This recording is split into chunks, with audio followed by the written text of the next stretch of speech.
Coaches and parents, are you tired of having to constantly nag on your athletes to, go to their training sessions and put their work in? If so, this is going to be a great episode for you on how to unlock their internal motivation so that they can be the drivers of their own success. The Impact Podcast, transforming leaders on and off the court with host Coach Furtado. Without further ado, let's dive in. Hello everyone, and welcome back to another episode of Coach's Corner on the Bridging Impact Podcast Network, where I, Coach Furtado, I share what I am learning, right, from what I'm reading, what I'm experiencing on how to impact your players and transform them into leaders on and off the court, sharing successful tangible tips for you that you can take away and implement into your practices, games, and routines right now. And so we're going to dive right into it here on the podcast. And I'm talking about the 3 really important motivational factors to unlock your athlete's success and their internal drive. And so when we're talking about drive, this is the book. It's called Drive by Daniel H. Pinkman. I read it a couple of years ago when I was a youth development professional at the Boys and Girls Club when I was working with first graders. And at the time I had kind of someone that was working with me on I had basically another startup similar to kind of what I was doing with, BTG basketball, except in a just completely different space. And for lack of, time on this podcast, I just wanted to help motivate her to, basically want to participate, right? Because I think there is a new age and way of coaching. And you can see up there, I don't know if you can read it, just like you have to say less and ask more and change the way you lead forever, which is the coaching habit. And I talk about this all the time. And number 1, when it comes to unlocking, your athlete's drive, is you have to give them autonomy. And I think this is the biggest one that coaches and parents miss on, is because we have, certain life experience. We've seen certain things work with different players before. We've seen things work with ourselves before. And so we want to tell them what to do. Well, unfortunately, when we become the dictators of what they should be doing, what actually ends up happening is we zap their motivation.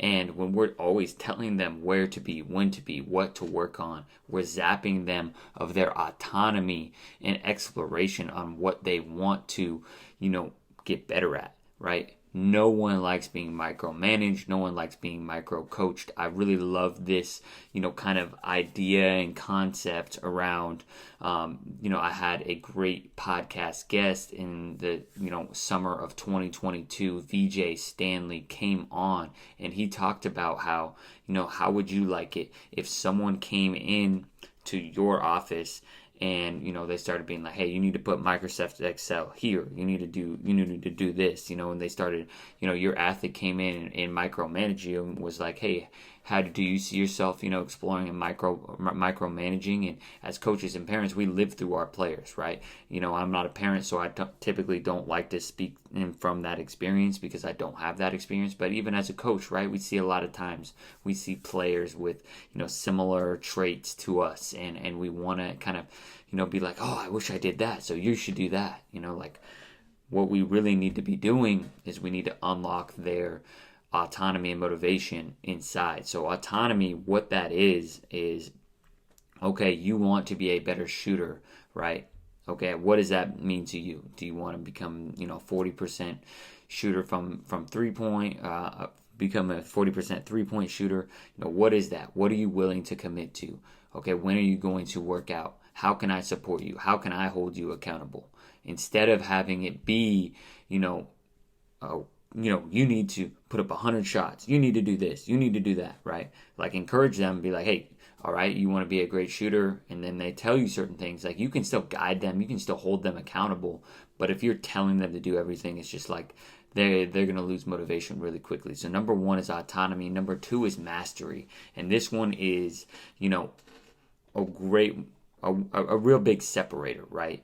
And this is, I think, one of the reasons that you're going to have to listen to the number 3, that mastery is going to really make sense.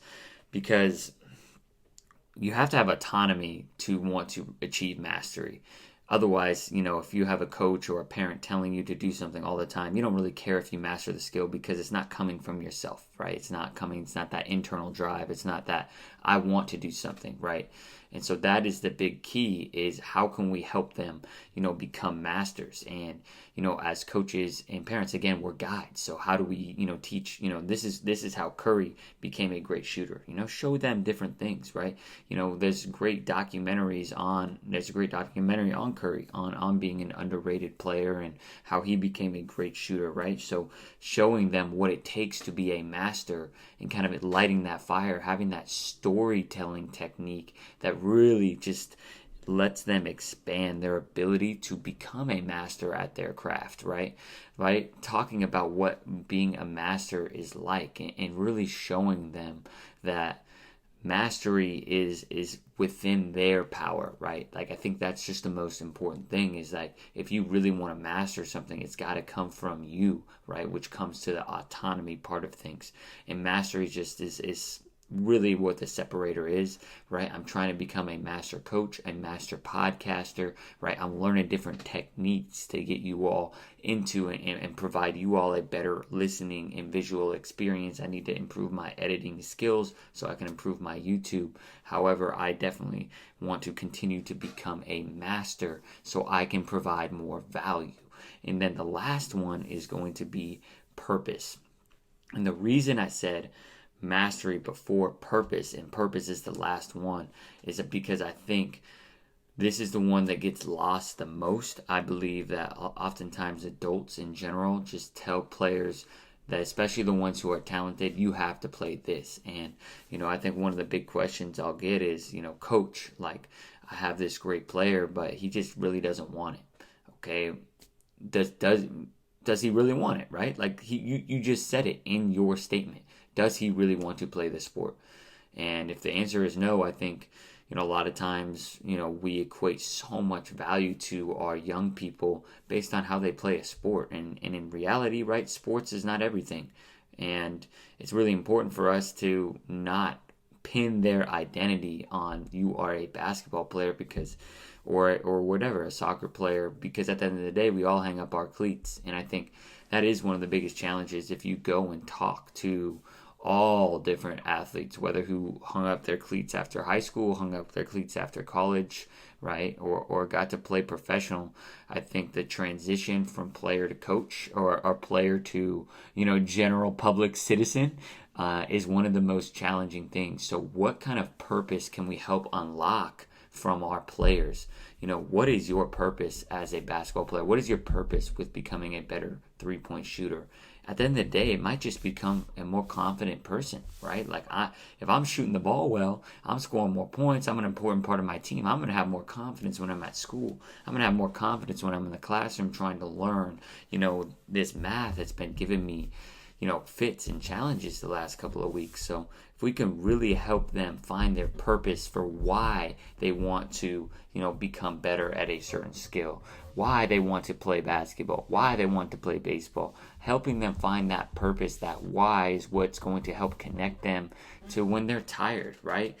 For my athletes, we just had a great team meeting yesterday. So we're going to have days where they have a horrible day at school, stuff's going on at home, and their why, if they really want to play college basketball, right? We have a conversation. All right, give me your 62% that you have today. We talk about, you're not always going to be 100%, but if you really have that strong why, that internal motivation, you feel like you have autonomy and choice, and you feel like, you really know what it takes to become a master, and you want to get 1% better each day. That's what's really going to unlock your athletes. And I highly recommend reading this book, Drive, Daniel H. Pink. It's a great one for all managers, all coaches, teachers, parents, because it's really what can help us, unlock our athletes to become great leaders. That's the purpose of this. We need to teach life skills through sports, right? It's not the main function and purpose of sports. Sports are fun, right? We need to make sure that we keep our sports fun. We need to keep our athletes safe and make sure that they have a great and a memorable experience. However, it's just an incredibly important opportunity that we need to take to teach them these life lessons that will help them succeed in college and beyond, even if they don't want to go to college. So thank you all for listening to another episode of Coach's Corner. Remember, the 3 motivational pieces that you can take away from this is give your athletes autonomy, help them learn what mastery is, and help them find their purpose within their sport and beyond. Make sure to leave this podcast a review, comment on YouTube, or reach out to me on social media if you want to continue this conversation. This is why I do it. I do it for coaches like you all so we can make a big impact on our athletes. Coach Furtado out.